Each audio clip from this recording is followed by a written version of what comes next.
먼저 박정훈 증인 발언대로 나와 사건 개요에 대해 10분 이내로 말씀해 주시기 바랍니다. 존경하는 국민 여러분, 저는 전 해병대 수사단장 박정훈 대령입니다. 오늘 저는 무거운 마음으로 이 자리에 섰습니다. 너희 죽음에 억울함이 남지 않도록 하겠다. 책임 있는 자에게 반드시 책임을 묻겠다.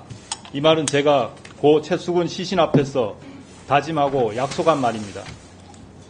시간은 무심하게 흘러 다음 달이면 최상병이 사망한 지 벌써 1년이 됩니다. 사건의 실체 진실은 규명되지 않고 있고 책임자 처벌은 요원하기만 합니다. 최근 최수근 상병 어머니의 편지를 보고 하염없이 눈물을 흘리며 죄송한 마음이 들었습니다. 누가 내 아들을 구명조끼 없이 물에 들어가게 하였는가? 누가 그 세찬 물살에 장화를 신게 하였는가? 편지 속 어머니의 질문은 작년 7월 28일 제가 남원에서 유가족 대상 수사 결과를 설명하였을 때 하신 말씀과 같습니다. 1년이 가까이 지났는데 아직도 어머니는 똑같은 질문을 하고 계시고 그 질문에 답하지 못하는 현실에 죄송하고 또 죄송합니다. 존경하는 국민 여러분, 작년 7월 19일 한 해병 병사가 순직하였습니다. 그는 우리 모두 알고 있는 최수근 상병입니다. 사고 발생 즉시 저는 해병대 수사단 소속 수사관들과 함께 낮과 밤을 가리지 않고 혼신을 다해 수사를 했고 그 결과를 해병대 사령관에게 보고하였습니다. 평소 같으면 수사단에서는 수사 결과를 해군수사단 및 국방부 조사본부로 보고하고 관련 사건 기록 일체를 관할 경북경찰청으로 넘겼을 것입니다. 하지만 해병대 사령관은 1사단장 보직 교대가 필요하다고 판단하고 그에 앞서 저에게 수사 결과를 직접 총장 및 장관께 보고하라고 지시했던 것입니다. 실제로 7월 30일 16시 30분경 장관 보고 시 제가 먼저 수사 결과를 보고하고 당시 배석하였던 모든 인원들이 밖으로 나간 후 약 15분간 사령관이 장관을 독대하면서 사단장 후속 인사 등에 대하여 보고하였습니다. 보고는 순조롭게 마쳤고 이제 절차대로 언론 브리핑, 사건 서류 이첩만 하면 되었습니다. 하지만 7월 31일 12시경 장관 보고 후 하루도 지나지 않아 언론 브리핑이 취소되고 모든 것이 혼란스럽게 되었습니다. 그리고 이전에는 알지 못했던 국방부 법무관리관이 저에게 전화하여 사건 인계서를 보내라, 죄명, 혐의자, 혐의 내용을 빼라, 수사라는 용어를 사용하지 마라 라는 등 이해할 수 없는 말을 하였습니다. 사령관 역시 혼란스러워하였습니다. 그런 사이 같은 날 17시경 사령관이 저를 집무실로 불렀습니다. 제가 사령관에게 물었습니다. 도대체 국방부가 왜 그러는 것입니까? 사령관은 저에게 오늘 오전 11시경 대통령이 수석 보좌관 회의에서 국방비서관으로부터 1사단 사망사고 관련 보고를 받으면서 이런 일로 사단장을 처벌하면 대한민국에서 누가 사단장을 할 수 있겠느냐며 경로하였다고 했습니다.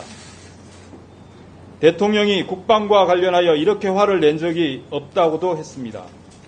그래서 제가 사령관에게 대통령께서 잘못 보고받으신 것 같습니다. 왜 사단장을 처벌하려는 것인가 라는 질문이 맞는데 왜가 빠진 것 같습니다. 제가 국방부에서 지시하는 대로 하였을 때 예견되는 문제점을 정리하여 보고드리겠습니다 라고 하였습니다. 이후 저는 중앙수사대장, 1광역수사대장, 수사지도관 등과 함께 이 문제에 대하여 논의하였고 과거 사이버 댓글 사건 수사 외압 관련 국방부 장관, 조사본부장이 구속된 사례를 회상하면서 수사 서류를 변경할 수 없는 이유를 정리하였습니다. 언론에서 이미 공개된 고 상병 최수근 익사 사건의 관계자 변경 시 예상되는 문제점이라는 문건입니다. 저는 사령관에게 동문건을 보고하면서 상급 부대인 국방부 조사본부에서 재검토할 것을 건의드렸습니다. 사령관도 동의하였고 그렇게 일은 마무리될 것으로 생각하였습니다. 하지만 이후에도 법무관리관은 저와 이틀에 걸쳐 5회 통화하면서 혐의자, 혐의 내용 등을 빼라, 혐의자를 직접적 과실 있는 자로 한정하라는 등의 말을 하였습니다. 이제 와서는 법무관리관은 단순히 의견 제시를 하였다고 하지만 단순한 의견 제시라면 왜 이틀에 걸쳐 5회씩이나 통화할 이유가 없습니다. 심지어 법무관리관도 자신의 발언이 위험하다고 느꼈는지 외압으로 느끼십니까? 라고 묻기도 했습니다. 국방부의 수사 외압은 사령관에게도 가해졌습니다. 이미 언론 보도된 것과 같이 차관과 군사보좌관, 법무관리관들이 사령관에게 확실한 혐의자는 형사처벌, 지휘책임자는 징계로 하는 것을 검토해달라.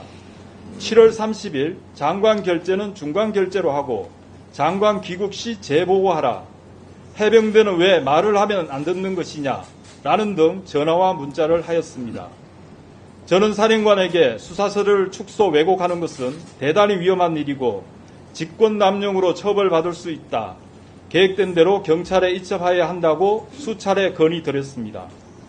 이제 와서 생각해보니 사령관은 수사서류를 변경하라고 하자니 직권남용이 되고 그렇다고 국방부 지시를 거부하자니 항명이 될 것 같아 이러지도 못하고 저러지도 못하고 고민만 했던 것 같습니다. 군사법정에서 사령관은 7월 31일부터 이틀에 걸쳐 3차례 이첩 보류 명령을 하였으나 제가 이를 거부하였다고 합니다. 도대체 군에서 상관이 동일한 명령을 3차례 내린 이유가 어디에 있습니까? 백보양보하여 사령관이 이첩 보류 명령을 내렸고 제가 순응하지 않았다면 사령관은 저를 직무 배제하든지 적절한 지휘 조치를 하여야 하는 것이 사리에 맞는 것 아니겠습니까? 이런 답답한 상황은 계속 이어졌고 8월 2일 10시경 저는 사령관 집무실로 가서 최종적으로 제가 책임지고 이첩하겠다고 보고하였고 같은 날 10시 30분부터 경북경찰청으로 사건을 이첩하였습니다. 이후 언론 보도와 같이 저는 보직 해임되었고 집단 항명 수계, 구속영장 청구 등을 거쳐 현재 기소되어 군사재판을 받고 있습니다. 존경하는 국민 여러분, 저는 현재 사령부로부터 약 4km 떨어진 독립수경지 사무실에 격리되어 11개월째 아무런 임무 없이 출퇴근만 하고 있습니다. 모든 업무로부터 배제되고 부하들과의 자유로운 접촉도 차단된 상태입니다. 한 개인이 국가 권력을 상대로, 그것도 최고 권력을 상대로 이렇게 버틴다는 것은 기적 같은 일입니다. 매일 죽음 같은 시간을 보내면서도 제가 참고 견딜 수 있는 힘은 오로지 국민 여러분들의 지지와 응원이 있기 때문입니다. 이 자리를 빌려 진심으로 감사드립니다. 또한 저 멀리 백령도에서 김포, 포항 및 제주도까지 전후방 각지에서 자신보다 해병대와 국가를 위해 헌신하는 대다수 해병대 전우 여러분들께 진심으로 죄송한 마음을 전합니다. 본의 아니게 해병대 명예가 실추되고 국민들로부터 조롱거리가 되는 모습에 너무 가슴이 아픕니다. 제가 사랑하고 청춘을 보낸 해병대가 어쩌다가 이렇게 되었는지 감히 국민 여러분께 청원합니다. 제가 아는 대한민국 해병대 대다수 지휘관들은 자신의 안위보다 부하를 살피고 솔선수범하며 책임을 다하는 충성스러운 해병들입니다. 부디 정의로운 해병대가 제자리를 찾도록 격려와 응원 부탁드립니다. 끝으로 한 말씀만 더 드리겠습니다. 이번 사건은 단순히 한 병사의 죽음에 대한 문제가 아닙니다. 내가 80평생을 살아보니 힘 있는 놈들 다 빠져나가고 힘 없는 놈들만 처벌받더라. 이 말씀은 수근이 할아버지가 수사 결과 설명을 하던 저에게 하신 말씀입니다. 마치 성견 지명이 있으신 것처럼 대한민국은 법치국가입니다. 법 앞에 모든 국민은 평등합니다. 부유하든 가난하든 힘이 있든 힘이 없든 국민 모두는 법 앞에 평등하여야 하고 그것이 정의라고 생각합니다. 제가 할아버지에게 이런 약속을 드렸습니다. 비록 제가 수사 종결권은 없지만 제 손을 떠나기 전까지 오늘 설명드린 대로 이루어지도록 하겠습니다. 지금 또 하나밖에 없는 장손자를 잃고 억장이 무너진다는 할아버지의 눈빛을 잊을 수가 없습니다. 존경하는 국민 여러분, 대한민국은 국방의 의무가 있는 나라입니다. 모든 국민은 군과 직간접적으로 관련이 있을 수밖에 없습니다. 이번 사건은 반드시 올바르게 처리되고 책임 있는 자들은 합당한 책임을 져야 합니다. 그래야 제2의 수군이 같은 억울한 죽음을 예방할 수 있기 때문입니다. 부디 우리 사회에 진실을 밝히고 정의는 살아있음이 증명되도록 도와주세요. 저의 말을 경청해 주셔서 감사합니다. 네, 수고하셨습니다. 자리에 들어가시기 바랍니다. 그 옆에 앉아있는 유재현 증인, 네, 지금 박정훈 대령 사건 개요 진술 내용 중에 네, 유재현 증인과 통화한 사실이 몇 차례 있는 것으로 진술이 됐는데 통화한 거 맞죠? 네, 5회 통화했고 두 묻는 번. 말만 답변하세요. 통화 횟수도 맞습니까? 네, 맞습니다. 네. 알겠습니다. 자, 다음은 이종섭 증인 발언대로 나오셔서 사건 개요에 대해서 말씀하시되 본인에 대한 소명이나 이런 부분은 가급적 자제해 주시기 바라고 이 사건에 대해서 알고 있는 대로 개요를 말씀해 주시기 바랍니다. 예, 저는 사실 사전에 미리 이런 말씀드릴 수 있는 기회가 있다는 것을 연락을 받지 못해서 급하게 메모한 걸 중심으로 해서 말씀을 올리겠습니다.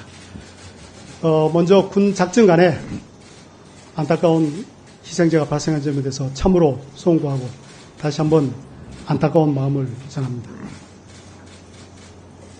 아울러 고인의 명복을 다시 한번 빕니다. 그리고 1년이 다 돼간 이 시점에 아직도 이런 논란이 계속되고 있다는 점에 대해서 유가족분께 참으로 송구한 말씀을 다시 한번 올립니다.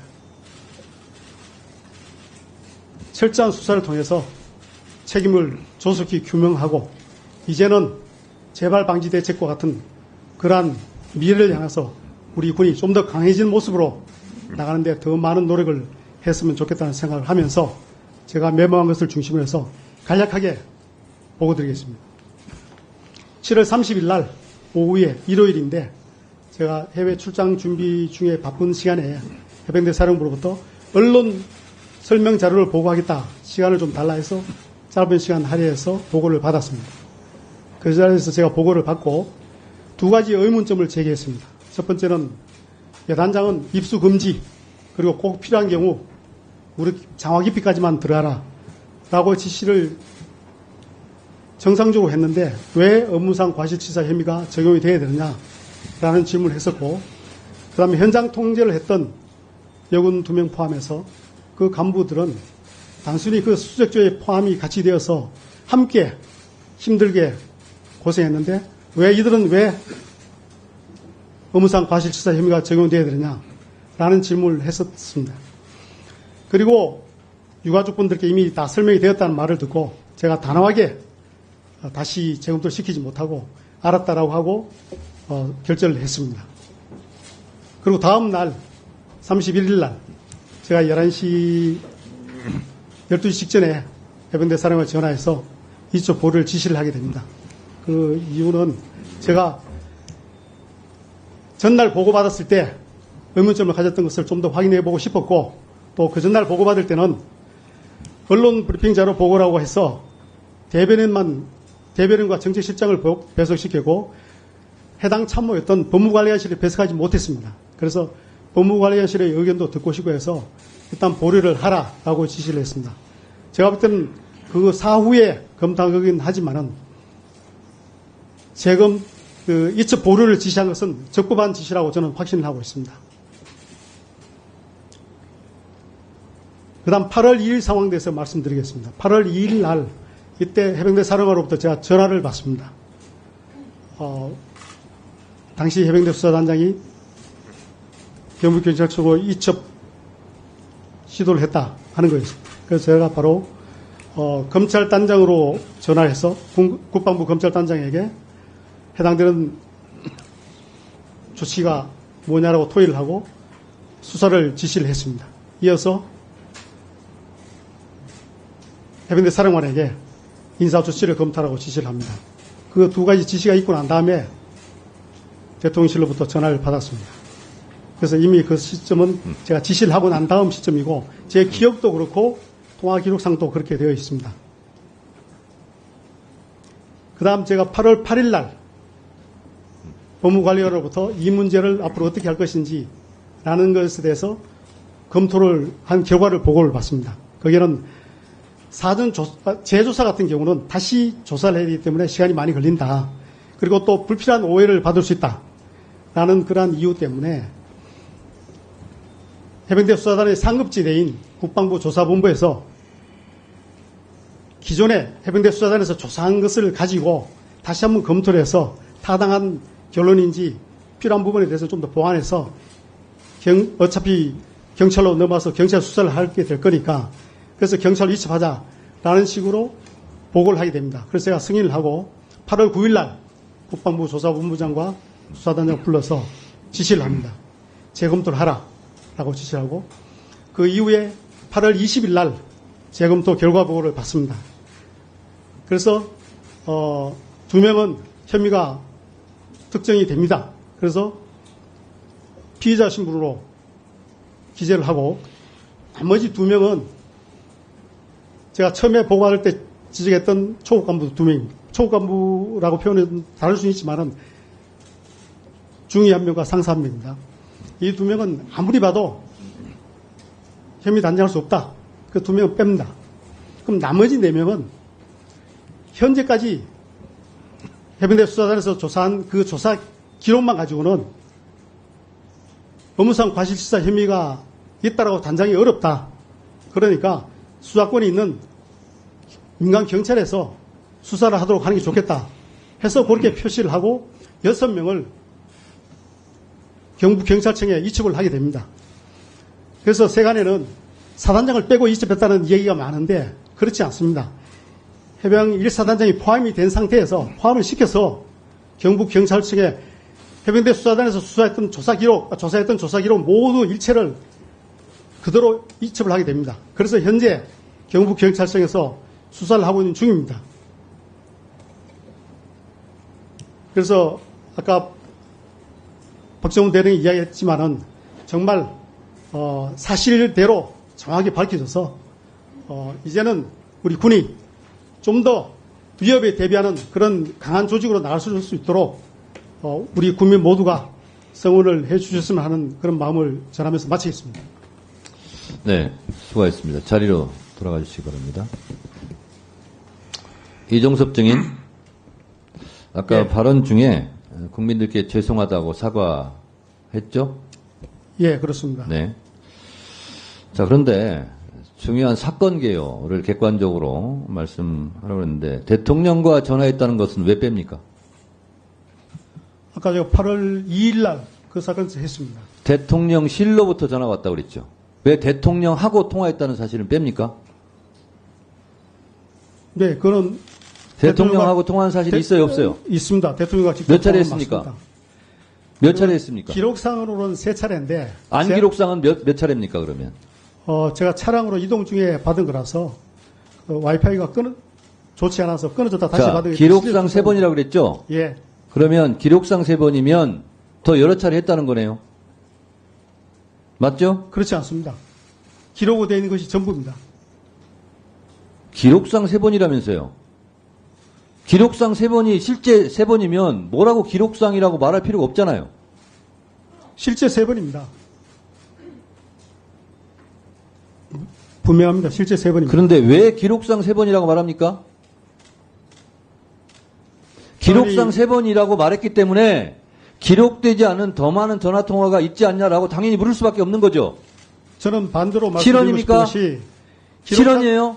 그렇지 않습니다. 저는 기록상 3번이지만 실제는 2번이다. 이 말씀을 드리고자 했던 겁니다. 왜냐하면 와이파이가 불량해서 전화가 끊어져서 바로 다시 2번 했는데 끊어져 가지고 세 예. 차례로 나왔기 때문에 실제는 2번이다. 예, 그렇습니다. 그 말씀을 드리고자 했던 겁니다. 그러면 사실이 아니면 매우 곤란한 상황이 발생할 수도 있다는 점을 말씀드립니다. 네.